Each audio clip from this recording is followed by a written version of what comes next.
This is Fashion, Art and Media, and today I have such a beautiful, gorgeous lady. She's a fashion designer, everything fashion. You're going to love her. Welcome. Please tell us your name and please tell us everything about this life in your, career and your love, passion for fashion. Thank you. Thank you, Lydia. My name is Niamh O Dwyer. I'm Irish, but I've lived half my life in Italy.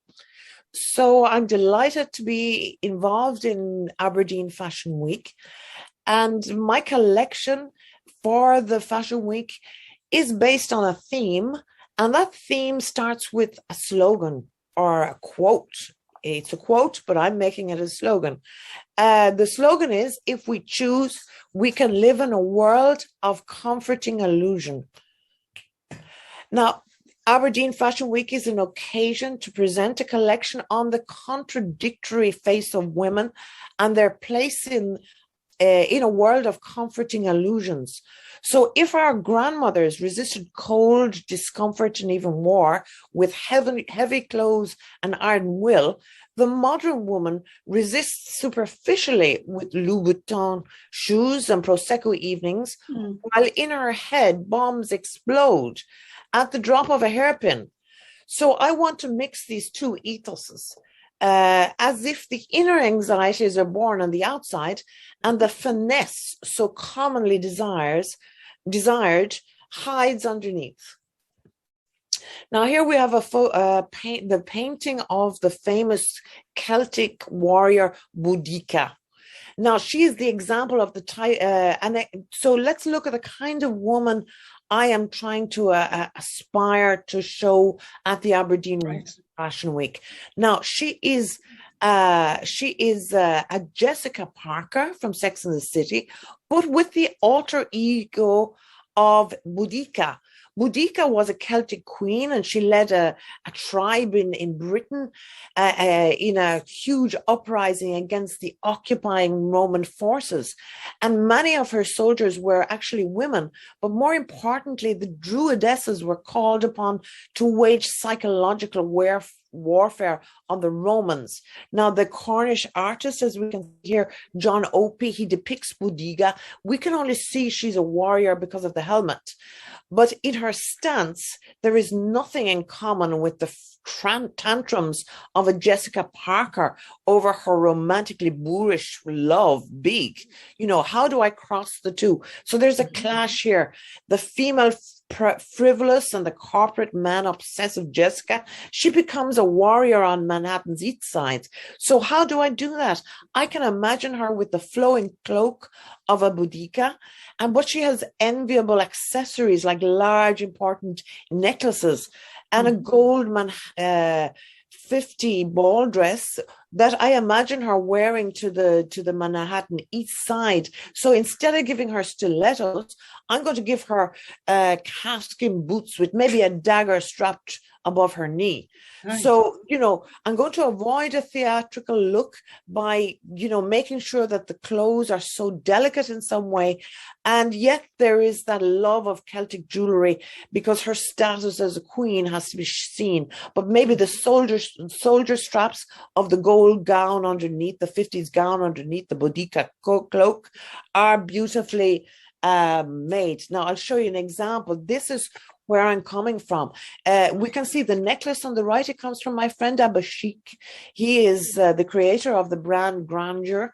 Beautiful jewelry. It is the Indian artisan tradition of jewelry, but yet you can see there's a warrior queen there too. The dress is a 50s ball gown. I'm going to have to change that somehow. But again, we've got the idea of the Celtic warrior and the East Side Manhattan apparative lady together. Let's see. Why am I interested in women and illusions? Well, I'm very interested in the fact that women are masters of feeling insecure. And sometimes that level of insecurity can feel like a war. It feels like a level of violence that they're suffering. And, that it's against all the ideas of safety. Now, the next photograph will show you that somebody can actually get married and be going through that level of abuse, but yes, she will dress up. She has the dress which is a contradiction. Now, the brooch in the center is very important to me in this photograph, shows her desire to live up to the dress, but yet she's, you know, in her mental inner anxieties, there is a war going on. Right. This is another photograph from my past fashion shoots. Again, circumstances are completely against the mental anguish of this woman. We don't know she's in mental anguish, but she's glass breasts. What is she doing with glass breasts? Well, maybe she's thinking, oh, I need to be more beautiful. But yet when we look at her, we can see that she is beautiful. So the dress is a witness to violence, but at the same time, it's the wish, that feminine wish, the desire for a feminine, better life. And sometimes we fall for the fashion system and all it promises is us with those flowery dresses. I'm saying it's our own fault. We can't take that too seriously. You know, we have to take the pink ethos. Our grandmothers wouldn't have bought Hello Kitty bags. They just wouldn't. Again, this is the reiteration. You know, the fashion system would never photograph a woman with a black eye in a wedding dress. I would.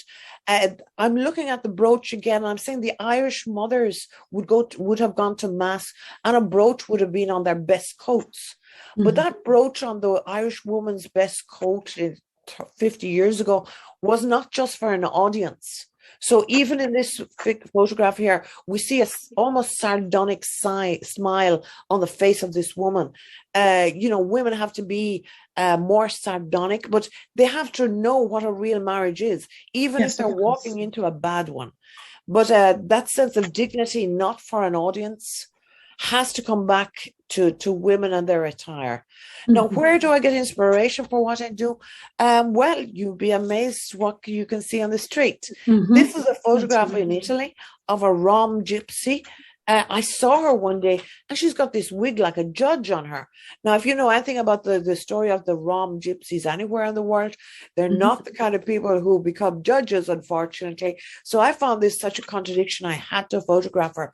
Again, I take inspiration from the bizarre things you can see on the street. And I love this girl. She tries to make money by painting her face white and pretending to be an artist.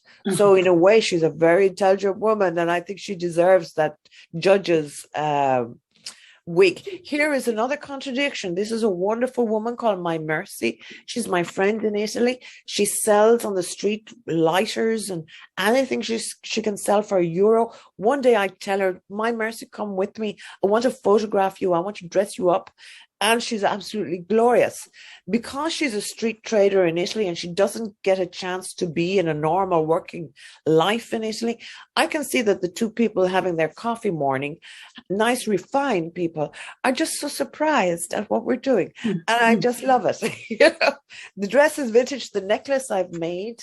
I'm trying to imitate the African sense of jewelry. So I don't know if I do that right, Lydia, you have to tell me. I don't know, but it looks beautiful. So that's where my vintage clothes end up, on people on the street, you know.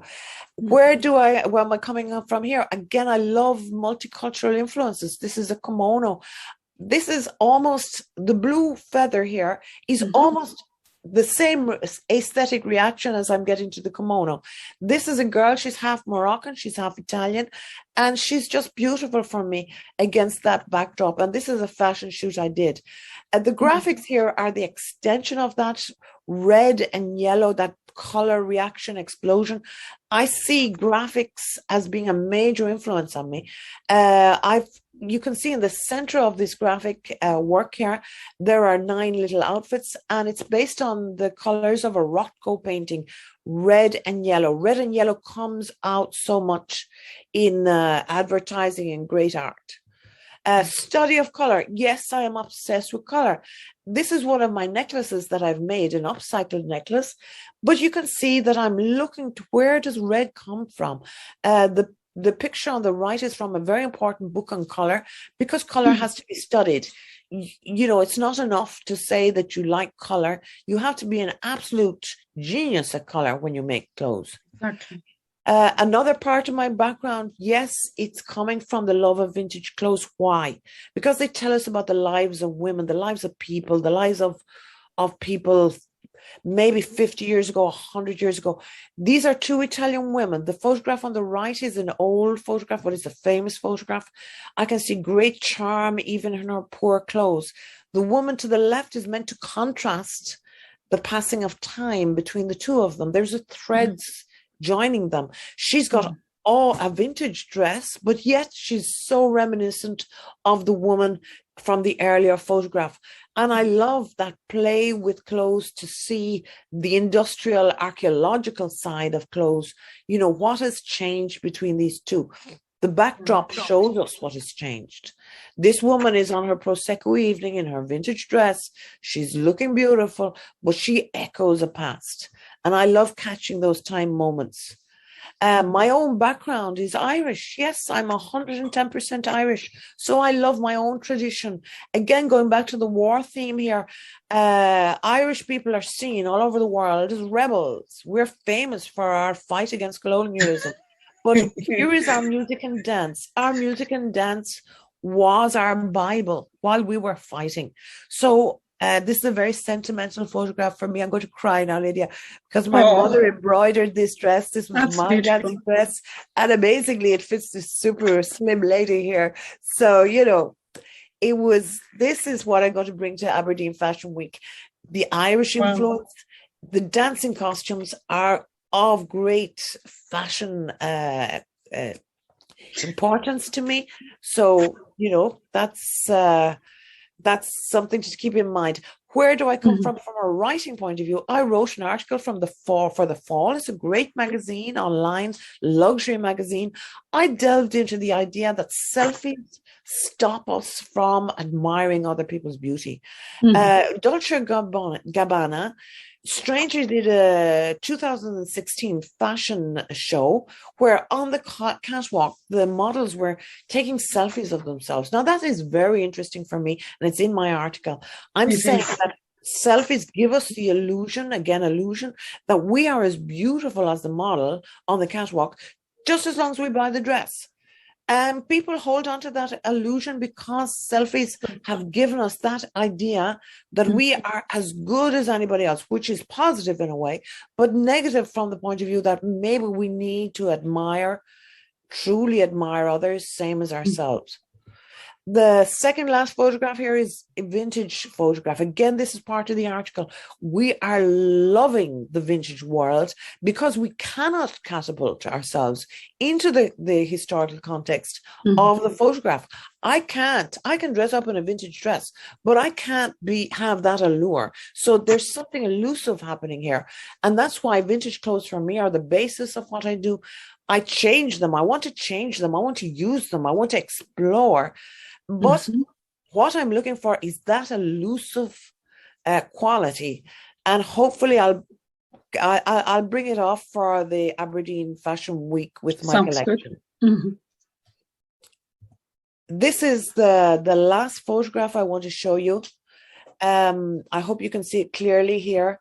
Yes, we can. It is my love of nature. Sustainability is a big part of what every fashion designer should be doing.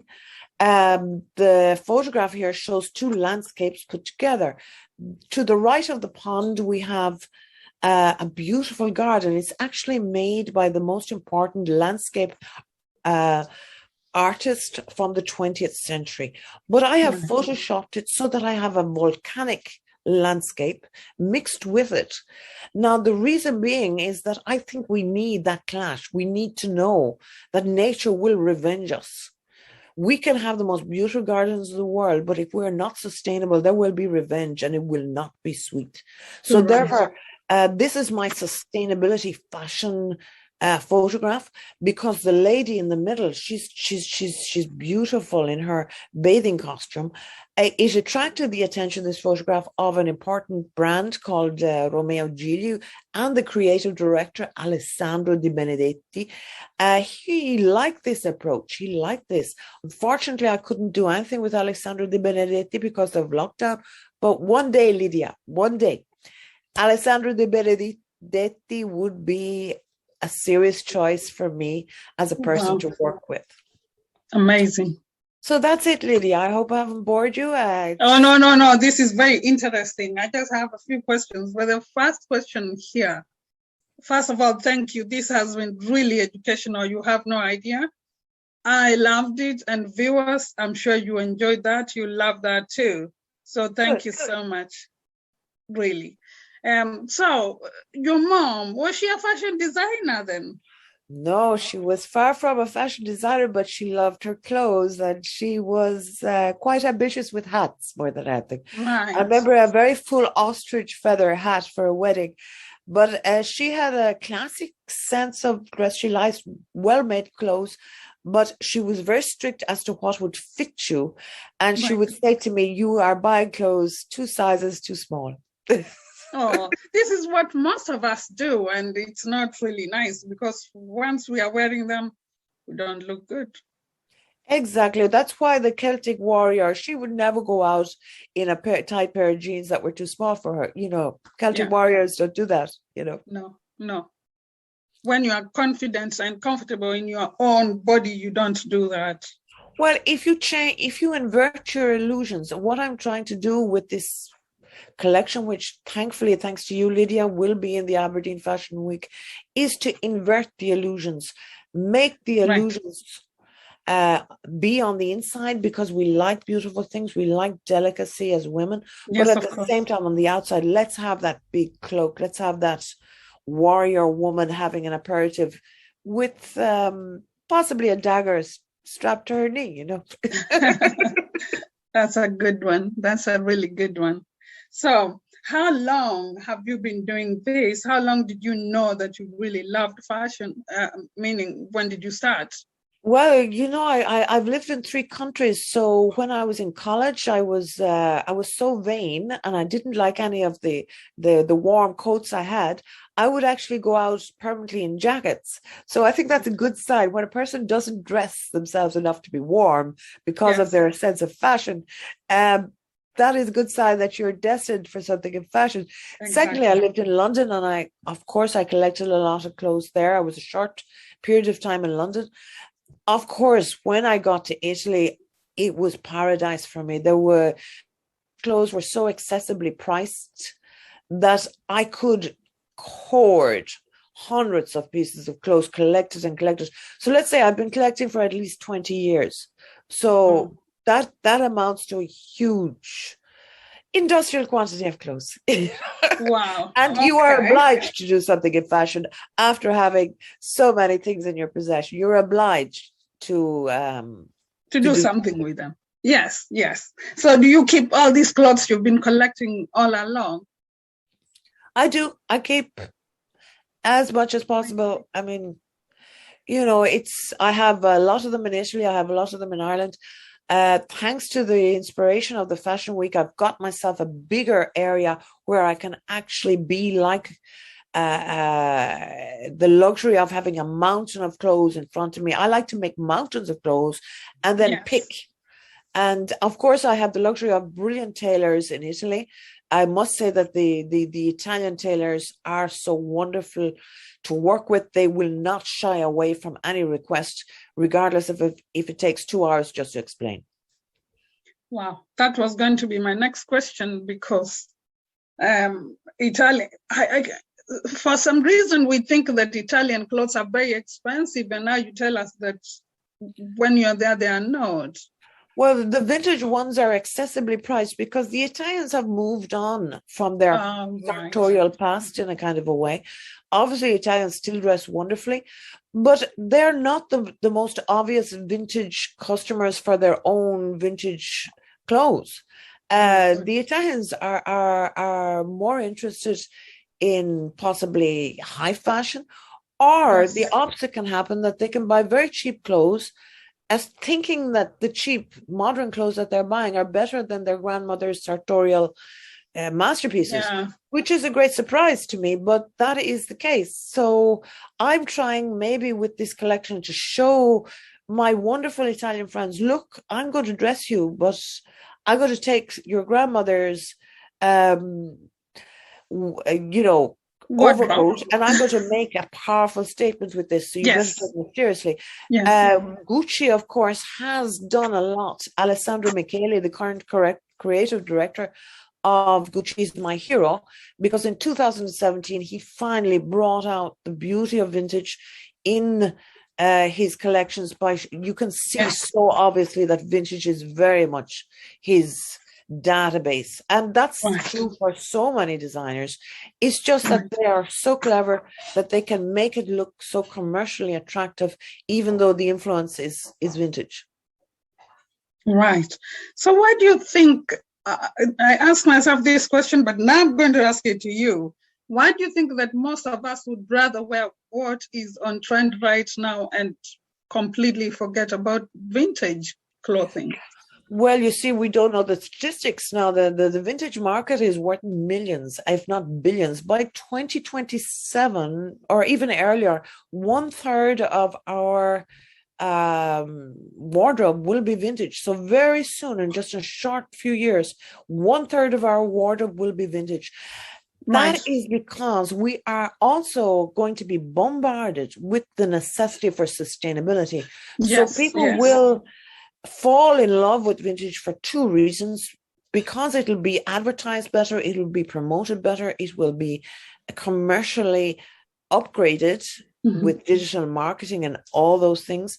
The sustainability factor will motivate us hugely. Right. So already we know that brick and mortar stores have to be online by 2027.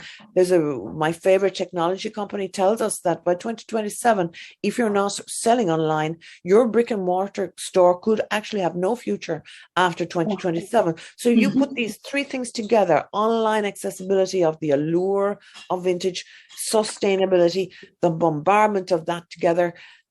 We are going to be all vintage queens very soon. But as I say, people are not necessarily very good at jumping backwards like I like to do. Not everybody is an industrial archaeologist. Not everybody has the same passion for sociology, for example, that I do. But you have to sweeten up that offering with wonderful events like yours, Lydia, which are Aberdeen Fashion Week. Thank you.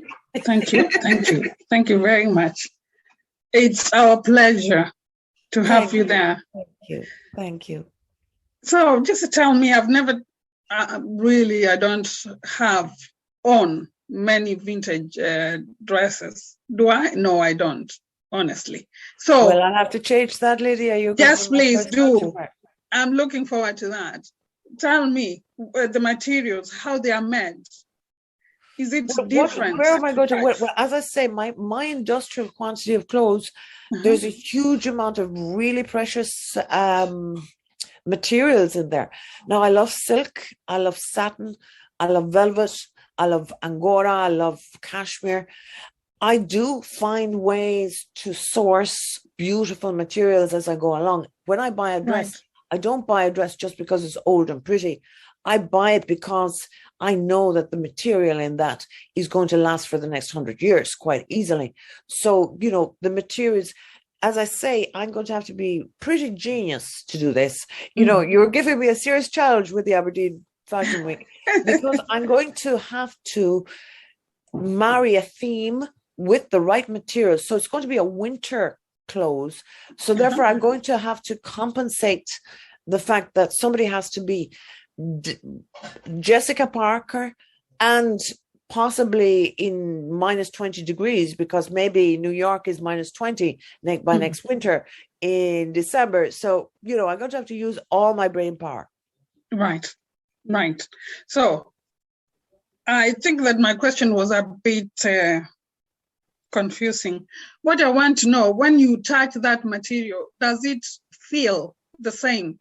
Because I think somebody must have mentioned sometime, I can't remember who and when, but apparently the vintage material is very more, what's the word? It's better than what we have now. Of course it is.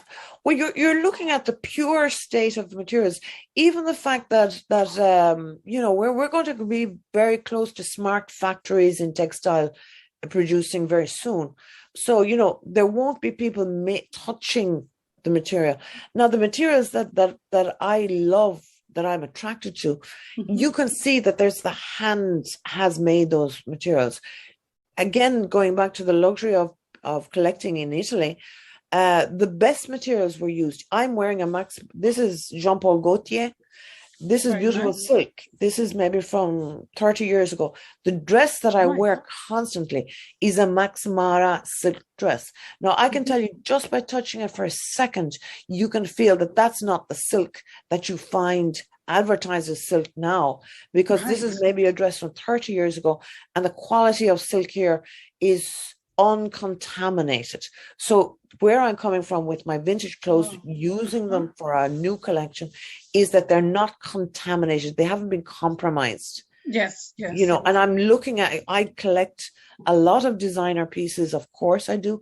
And the designers like Moschino or Armani, they are using still, I'm sure, brilliant materials. But if I take a linen Armani jacket from 30 years ago, you may be sure that is 100% linen.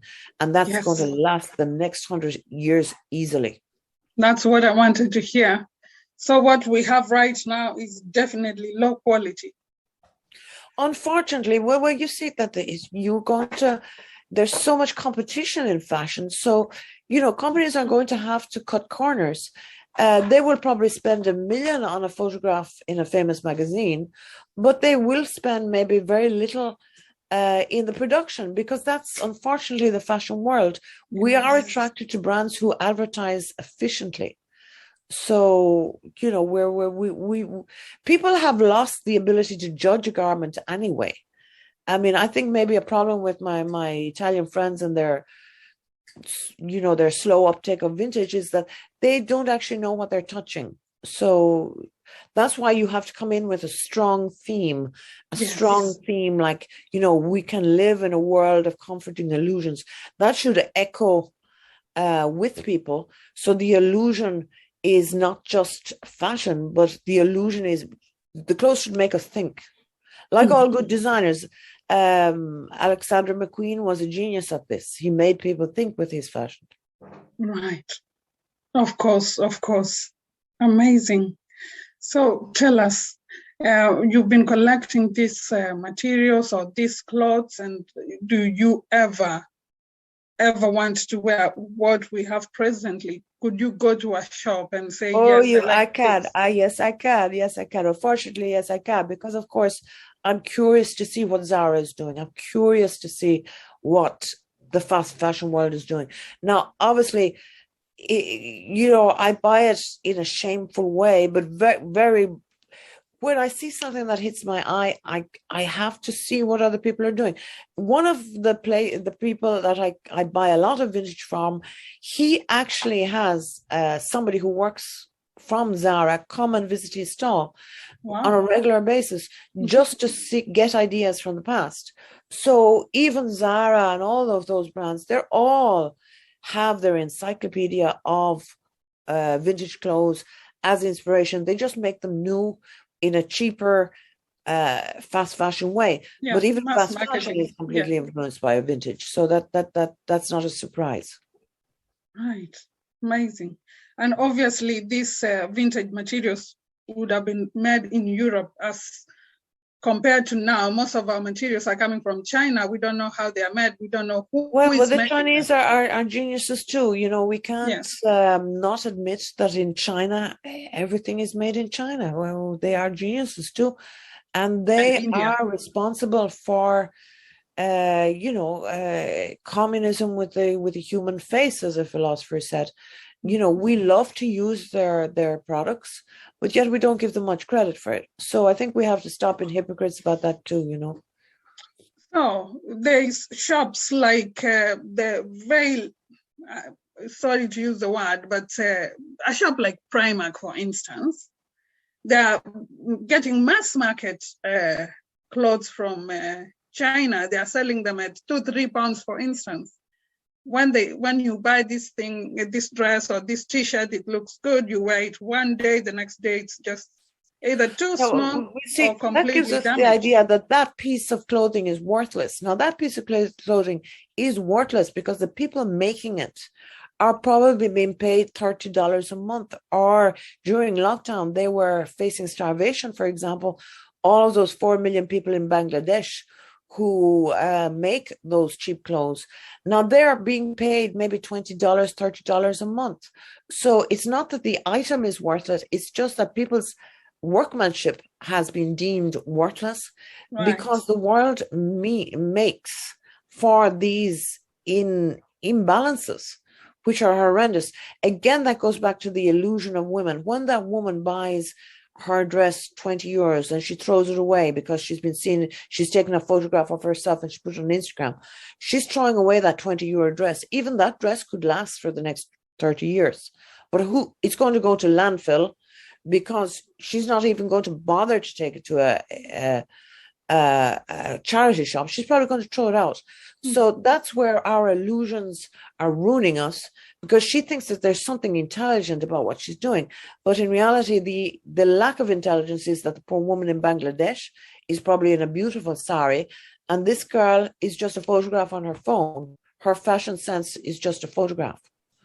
So, that these are horrendous realities, and it's part of the illusions that we live in that we have to change. But still, I don't understand.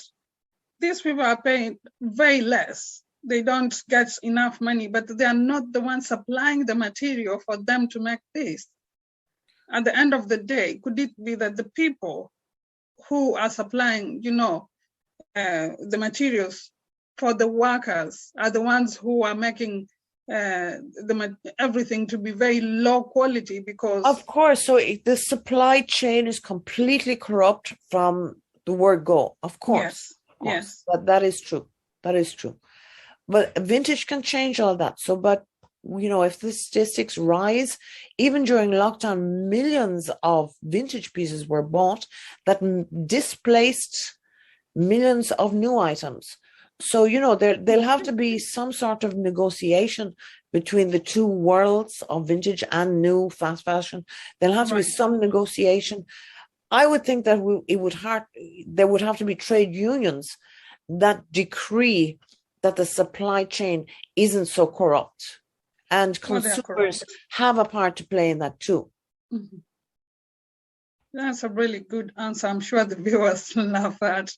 I hope so, Lydia. You're giving me all the encouragement today. Thank you. Yes, because most of the people really would rather buy something which will not last, and as you said, throw physically it away. It would last, because if you read anything about landfills, it's almost impossible to destroy these things. Do you know that it's like a cigarette butt will last, 60 years in the environment.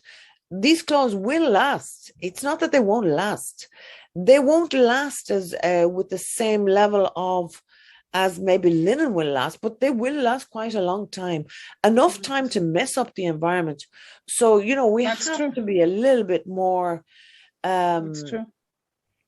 intelligent about how we view these things. And instead of saying, oh, I got a wonderful dress for 10 years, can't wait to wear it. Yes, have that illusion. But at least bring it to a charity shop if you're on Instagram and all your friends have given you likes. The day after all the likes, please bring that dress to a charity shop, because that's at least doing something useful. Yes, of course. And these dresses I've seen, I come from Kenya.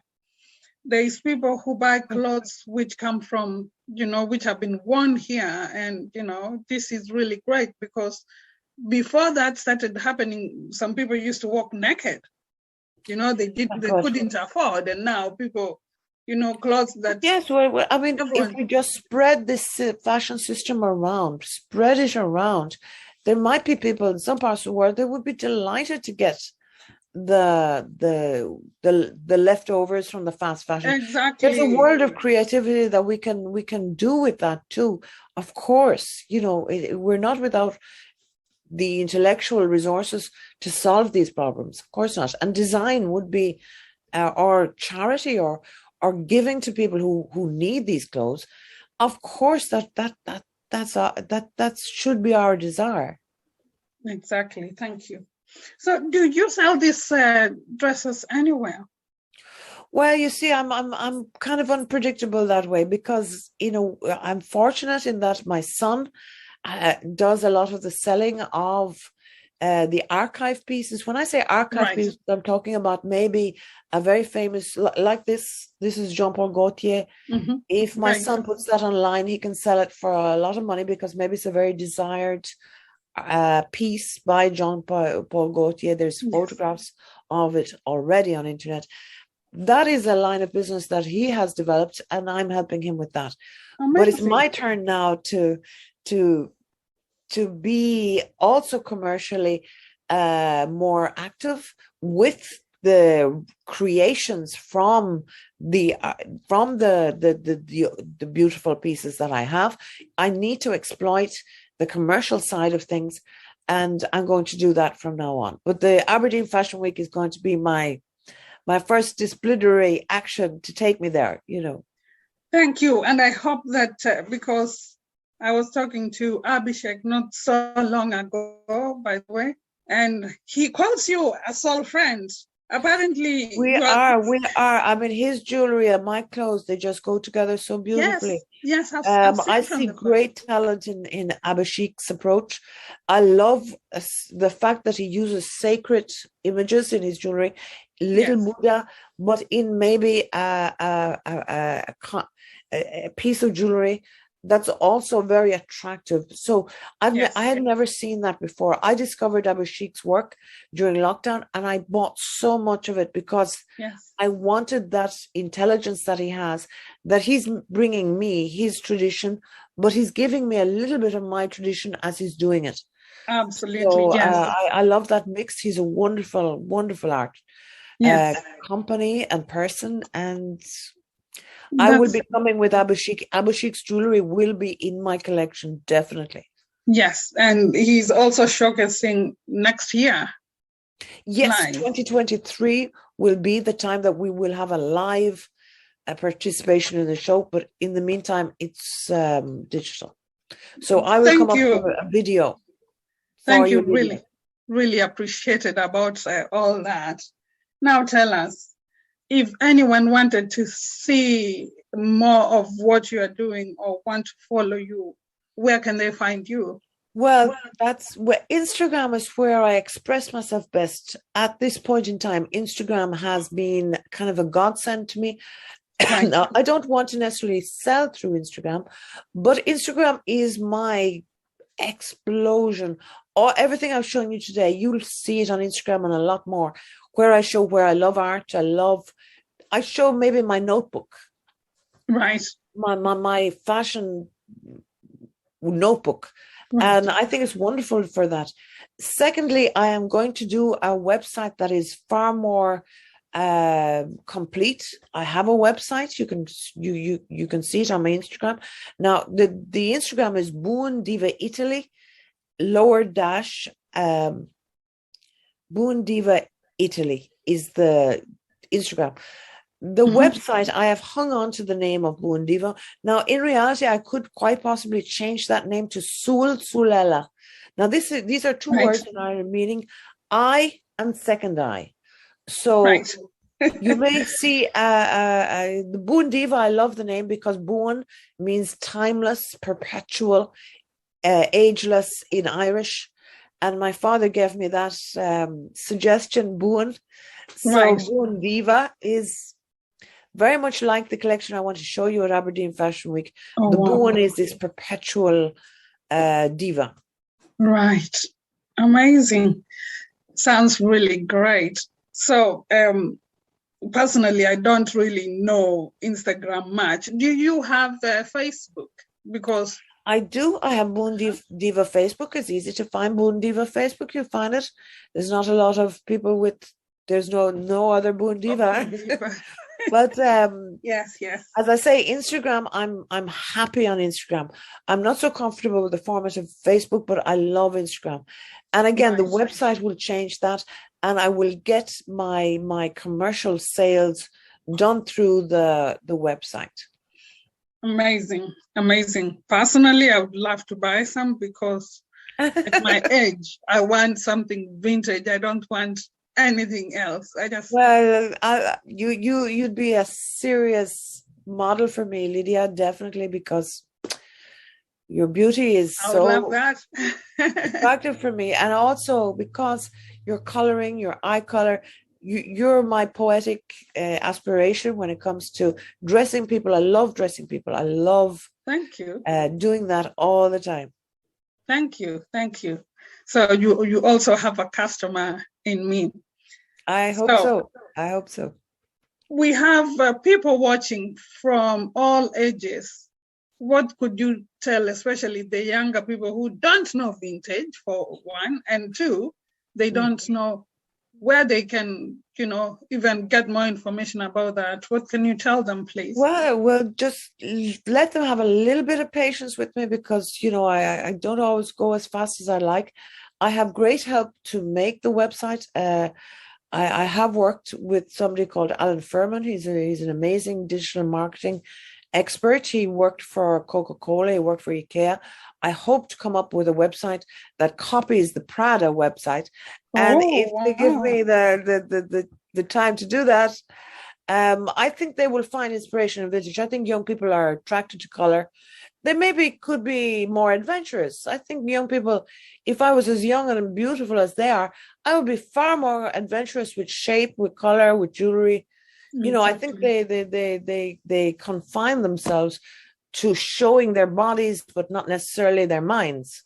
Exactly. So that is a sad part of being young today, that you have to show your body at all costs, every single inch of it so evidently. You don't have to, you can be a queen without wearing leggings, Exactly. Wow, that's really great. That's really great. So, do you have anything else you might want to tell us today that we haven't touched? No, not really, Lydia. All I say is I'm looking forward to the event. I'm looking forward to showing off my Irish, Italo-Irish inspiration. I hope I'll do a good job. And that's it. Nothing more. I just have one last question, please. So you were talking about color. Can you probably tell us what you think, what colors people should wear for spring and summer 2022? Oh my God, spring, summer 2022. Well, I think spring is always a good time for green. I am unfortunately I'm very nationalistic here. I love green. I think we have to remember the sustainability. We cannot ignore that.